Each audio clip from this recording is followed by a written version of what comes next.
السلام علیکم ورحمۃ اللہ وبرکاتہ۔ قرآن کریم میں سورہ البقرہ میں اللہ سبحانہ و تعالی ارشاد فرماتا ہے، اور جو لوگ اللہ کی راہ میں قتل کیے جاتے ہیں ان کو مردہ مت کہو، بلکہ وہ زندہ ہیں لیکن تم ان کی زندگی کا شعور نہیں رکھتے۔ اسی طرح سورہ آل عمران میں اللہ عز و جل ارشاد فرماتا ہے، اور جو لوگ اللہ کی راہ میں قتل کیے گئے ان کو ہرگز مردہ نہ سمجھو، بلکہ وہ اپنے رب کے پاس زندہ ہیں، انہیں رزق دیا جاتا ہے، اللہ نے انہیں اپنے فضل سے جو کچھ دیا ہے وہ اس پر خوش ہیں، اور اپنے بعد کے مسلمانوں کے متعلق جو ان سے ابھی نہیں ملے یہ بشارت پا کر خوش ہوتے ہیں کہ ان پر بھی نہ کوئی خوف ہوگا نہ وہ غمگین ہوں گے۔ تو ان دو آیات کو سامنے رکھتے ہوئے عام طور پر ہم یہ سمجھتے ہیں کہ جو زمین پر چلتا پھرتا ہو وہ تو زندہ ہے، اور جو زمین کے نیچے دفن ہو گیا وہ مردہ ہے۔ لیکن ان آیات سے یہ بات معلوم ہوتی ہے کہ اللہ کے نزدیک زندہ تو وہ ہے جس کی زندگی اللہ کی راہ میں بسر ہو،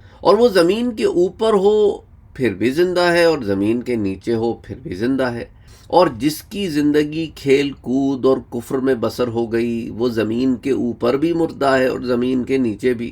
اس لیے اللہ سبحانہ و تعالی نے سورہ النمل میں ارشاد فرمایا کہ اِنَّكَ لَا تُسْمِعُ الْمَوْتَى، آپ مردوں کو تو نہیں سناتے۔ یہاں مردوں سے مراد وہی ہیں جن کے دل مردہ ہو گئے ہیں، کہ بظاہر تو چلتے پھرتے نظر آتے ہیں پر در حقیقت مردہ ہیں، اور شہید زمین کے نیچے دفن ہونے کے باوجود بھی زندہ ہیں۔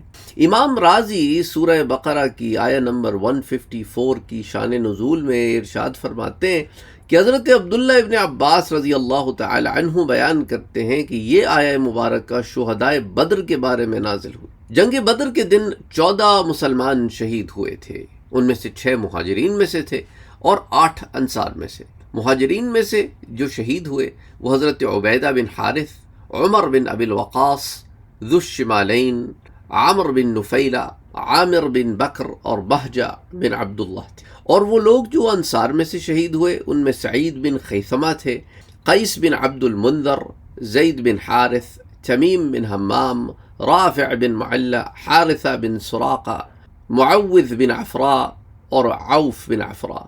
اس وقت لوگوں کا معاملہ یہ تھا کہ وہ یہ کہتے تھے کہ فلاں مر گیا فلاں مر گیا، تو یہ آیہ مبارکہ نازل ہوئی کہ راہ خدا میں مرنے والوں کو تم مردہ نہ کہو۔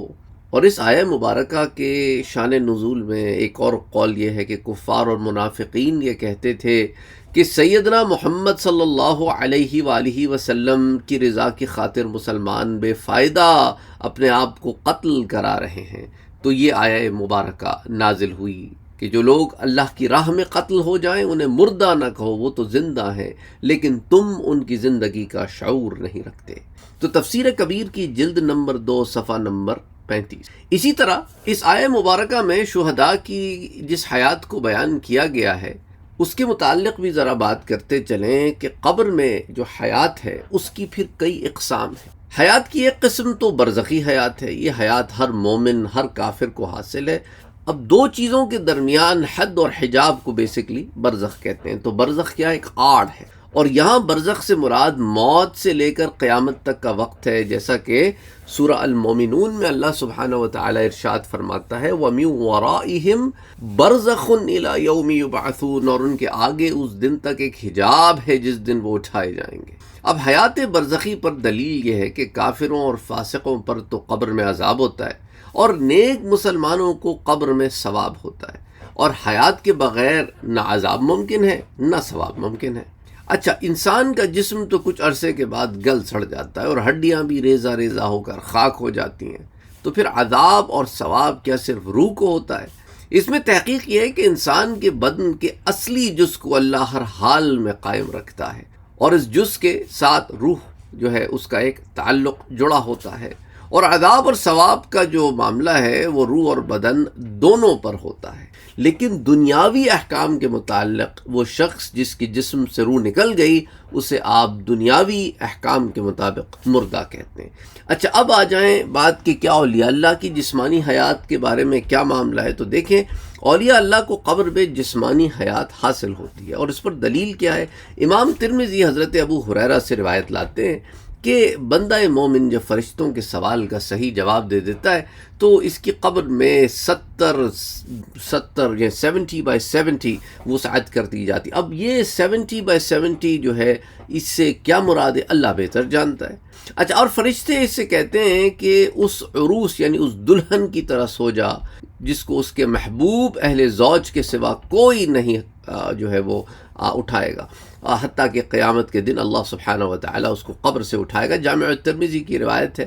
تو اس حدیث سے کیا معلوم ہوتا ہے کہ بندہ مومن قیامت تک قبر میں کیا ہے، ایک ایسی حیات میں ہے جو آرام کی حیات ہے، اور سوتا وہی ہے جس میں حیات ہو. یہ بات یاد رکھو، سوتا کون ہے؟ جس میں حیات ہو.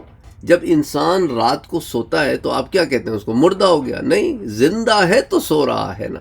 اچھا، بظاہر کیا ہے کہ آپ قبر میں دیکھتے ہیں کہ مسلمانوں کے بھی جو جسم ہے وہ گل سڑ جاتے ہیں.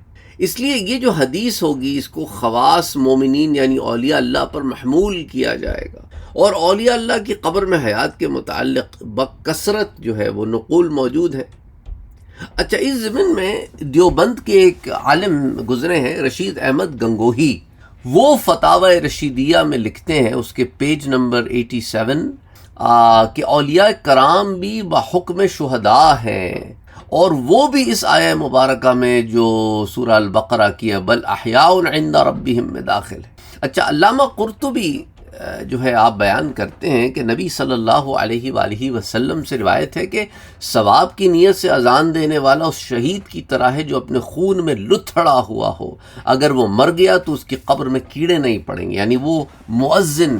اور اس حدیث سے کیا ظاہر ہوتا ہے کہ جو مومن ثواب کی نیت رکھتا ہو اس کو بھی زمین نہیں کھاتی. تو علامہ قرطبی نے التذکرہ فی احوال الموتى و امور الاخرہ کے پیج نمبر 185 پر اسے بیان کیا ہے، اور یہ حدیث اولیاء اللہ کی جسمانی حیات پر بھی ایک دلیل ہے. اچھا، شہداء کی جو حیات ہے وہ بھی جسمانی ہے، جیسے سورہ آل عمران کی آیت نمبر 170 میں آتا ہے کہ شہداء کو رزق بھی دیا جاتا ہے، اور سورہ بقرہ کی اس آیت میں یہ فرمایا کہ تم ان کی حیات کا شعور نہیں رکھتے، یعنی تم اپنے حواس سے اپنی سینسز سے ان کی حیات کا ادراک نہیں کر سکتے، اس کو سمجھ نہیں سکتے. تو ہم ان کو رزق کھاتا ہوا دیکھیں یا چلتا پھرتا دیکھیں، یہ اس طرح کی حیات نہیں ہے جس طرح کی حیات ہمارے سینسز میں ہے. جو برزخ کے اس پار گیا اسے سمجھ میں آ جاتا ہے کہ وہ حیات کیسی ہے. برزخ کے ادھر رہتے ہوئے ہم اس حیات کا تصور نہیں کر سکتے. تو دنیاوی احکام میں تو آپ یہی کہیں گے کہ وہ شخص اس دنیا سے چلا گیا، لیکن اللہ کے ہاں وہ دنیا سے تو چلا گیا لیکن مردہ نہیں ہے. اچھا، دنیاوی احکام میں تو چونکہ چلا گیا تو جو شہداء ہیں ان کی ازواج نے بھی عدت پوری کرنی ہے، ان کے بھی ترکے کو ورثہ میں تقسیم ہونا ہے. دنیاوی اعتبار سے تو وہ دنیا میں نہیں رہے، لیکن اخروی اعتبار سے انہیں مردہ کہنے سے منع کیا گیا ہے. پھر شہداء کے متعلق حافظ سیوطی رحمۃ اللہ علیہ بیان کرتے ہیں کہ امام مالک، امام احمد ابن حنبل، امام ترمذی بسند صحیح کے ساتھ، اور امام نسائی اور امام ابن ماجہ نے بھی اسے روایت کیا حضرت کعب ابن مالک سے کہ حضور صلی اللہ علیہ وآلہ وسلم نے فرمایا کہ جو شہداء کی روحیں ہوتی ہیں نا وہ سبز پرندوں کے جسموں میں ہوتی ہیں، وہ جنت کے پھلوں اور یا درختوں پر ہوتے ہیں. تو یعنی اللہ انہیں اور جسم عطا فرما دیتا ہے عالم برزخ میں ان کی روح کو. اور امام عبد الرزاق نے المصنف میں حضرت عبداللہ بن کعب بن مالک سے روایت کی کہ حضور صلی اللہ علیہ وآلہ وسلم نے فرمایا کہ شہداء کی روحیں سبز پرندوں کی صورتوں میں جنت کی قندیلوں سے معلق ہوتی ہیں، حتیٰ کہ قیامت کے دن اللہ انہیں ان کے جسموں میں لوٹا دے گا. الدر المنثور کی جلد 1 صفحہ 155 پر امام سیوطی نے یہ روایتوں کو جمع کیا ہے. تو بہرحال میں سمجھتا ہوں ہم نے تھوڑی بہت اس ضمن میں جو تفصیلات آپ سے شیئر کی ہیں، ان میں سے بعض تفصیلات شاید پہلے بھی آپ سے کچھ شیئر کر چکا ہوں. تو یہاں پر مقصد یہ ہے بیان کرنا کہ برزخی حیات کے متعلق جو آپ لوگوں کے کچھ سوالات کچھ دنوں سے آ رہے تھے انہیں ہم نے ایک جگہ یکجا کرنے کی کوشش کی ہے. السلام علیکم ورحمۃ اللہ وبرکاتہ.